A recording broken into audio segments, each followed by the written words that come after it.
Good morning, everybody. I have a 5-pick PrizePicks entry for you guys. When we get all 5 of these plays to cash, we will turn $10 into $100. My name is Matt Modi, recording this for Daily Grind Fantasy using their DFS optimizer to find plays to put into PrizePicks.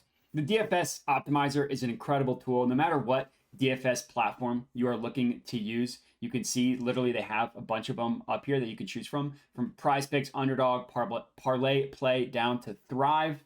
And it's incredibly easy to use. Gives you the player name, literally the player you are taking, the stat that you are going to take, whether you're taking the over or the under, the PrizePicks line, so the line that you are actually going to take on PrizePicks. And then these next 3 columns you see here are very important, which I will get into. But first, just want to talk through PrizePicks strategy, stuff like that. Number 1, the best bang for your buck, the best value is when you're playing PrizePicks. You should only really play 5 or 6 pick options. Now, I chose a 5-pick one because I could not find a 6th that was still positive expected value. You generally want to stay above the 54.4% mark.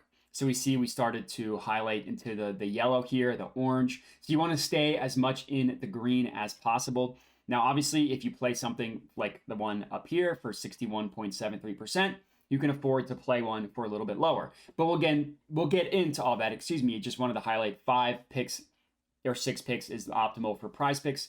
And then another thing, which we can get into when we talk about the play, the individual plays, is that when you're using PrizePicks, they don't charge you any extra juice no matter what play you add, right? So like this top play here, we're taking more than.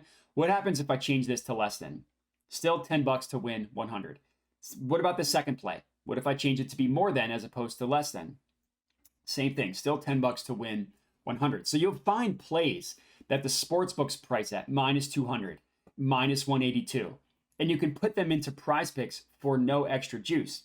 So that is literally the strategy when it comes to PrizePicks. Find plays that are likely to hit, put them into an entry, preferably 5 or 6 picks. So we can get into our individual plays. Number 1, and these are all going to be esports. You can find some insane value when it comes to esports. Don't limit yourself to only taking plays on sports that you know or that you like. If you're serious about actually making this a profitable venture, find plays on esports, WNBA, NASCAR, golf, all that stuff. It can be very profitable. So this first play, Haunter, almost like sounds like a Pokemon. We're taking him to go more than 1.5 map 1 kills. As you can see, it's the very first play up here. Player name, Haunter, map 1 kills. We're taking him to go over the PrizePicks line of 1.5. Now, how the tool works is DGF calculates what they deem to be the true line of a market, right? The most accurate representation of what a market should be priced at. In this case, is at -199. Then they convert that into a percent, giving you a percent odds to hit. So in terms of your break-even number, 4, 5, and 6 pick options, it's roughly around, like I said, the 54.5% mark. We see once we get to below 54, around 54.5, the shade of green changes. This one being at 61.73% is incredible. Now, I mentioned that PrizePicks doesn't charge any extra juice. Well, for plays like this, that's a huge favor to us because the sportsbook that prices this has this at -200, right? All the way at -200. And the implied odds when you use a PrizePicks 5-pick flex is like -119, something like that. So the odds that you can quote unquote get on PrizePicks can be very valuable when you compare them to other sportsbooks, such as this play. So this is the first play that we're locking in, Haunter to go over 1.5 map 1 kills. Next up, another esports play. We are taking Tomo to go less than 3.5 map 1 kills.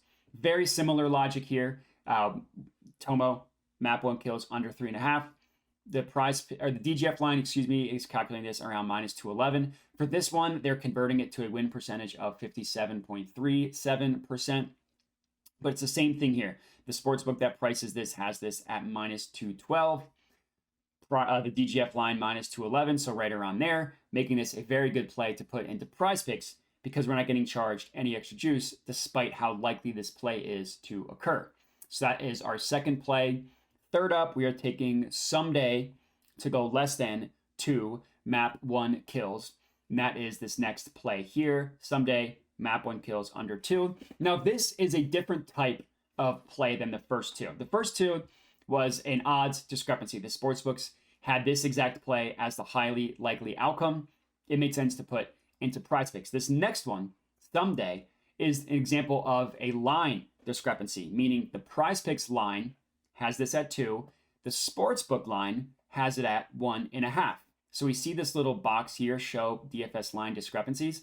This is exactly what that line is talking about. Examples where the PrizePicks line differs from the sportsbook line. And in situations like this, going from 2 to 1.5, that's a massive, massive deal because of how low these numbers are. Like, the most likely scenario here is that he's going to land either at 1 or 2. You know, the fact that we can get him to go under 2 is a really, really good value. DGF calculates this at -176, giving us a true line of, a win percentage of just above 57%. But, you know, going from 1.5 to 2, that could be like a 25 to 33% difference between the sportsbook line and the PrizePicks line. That's very valuable. It's not the case the higher the numbers get. So if you're betting on the NFL and Patrick Mahomes' his passing yards is at 300 and PrizePicks has it at 299.5, well, that half point isn't nearly as valuable as going from 1.5 to 2. And that's why there's such a big gap between the PrizePicks line in terms of win percentage and what DGF calculates it to be, and why this is such a value. If all the sports books have this at 1.5, well, then the under 2 automatically becomes a play because they had the over-under at 1.5. They have it at a lower number. So this is play number 3. Next up, another esports play. We're taking Balulu to go less than 2.5 map 1 kills. Now, a couple of these I had to skip because the games started soon. Didn't give you guys enough time to tail. So this next one is down here, still squarely in the green, just below 55%. Everything looks good there. This is another example of a odds discrepancy, not a line discrepancy, where we are taking under 2.5. The sports books also price it at 2.5, but we see heavily juicing it at -182. Now you see this -122 here. That is the implied odds that Underdog offers every single play. So they're like PrizePicks in that they don't price plays individually depending on like what the actual play is. So you're going to see -122 everywhere for Underdog. So you don't really count that. You do want to count this sportsbook here that does price plays individually, that has this at -182. The DGF line has this at -148, converts it to a win percentage just below 55%.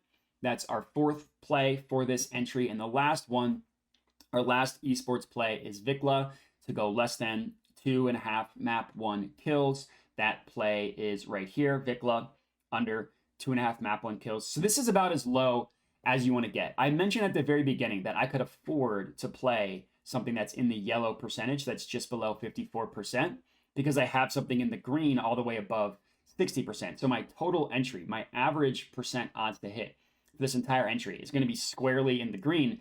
But you wouldn't want to comprise an entire play, an entire entry of plays such as this. They're fine on one-off scenarios.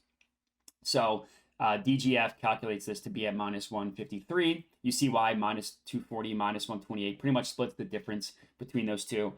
Win percentage just below 54%, as again, about the lowest you want to go. Rounding out our 5-pick entry for this video. If you are tailing, comment and let us know. Other than that, remember to like the video, subscribe to the DGF YouTube channel. Thank you guys for watching, and have a good one.